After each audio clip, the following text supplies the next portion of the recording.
गांव के बाहर एक पुरानी जर्जर हवेली थी।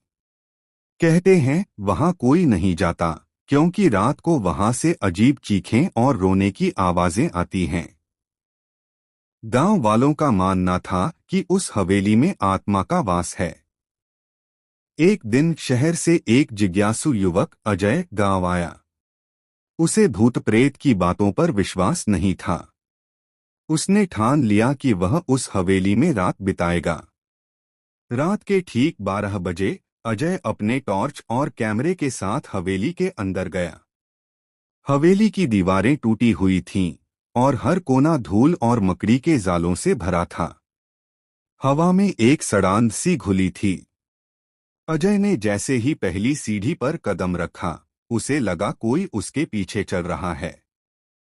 उसने मुड़कर देखा पर वहां कोई नहीं था। हंसते हुए उसने कहा, डरने की क्या बात है। लेकिन तभी उसे सीढ़ियों के ऊपर से किसी के खिसकने की आवाज आई। वह कैमरा लेकर ऊपर की ओर बढ़ा। वहां एक पुराना कमरा था जिसमें सिर्फ एक झूला पड़ा था जो अपने आप हिल रहा था। अचानक झूले पर एक साया दिखाई दिया। एक औरत, उलझे बाल, सफेद साड़ी और बिना आंखों के गड्ढों से वह अजय को घूर रही थी। अजय चीख पड़ा पर उसके मुंह से आवाज नहीं निकली। उसके कैमरे की लाइट बंद हो गई।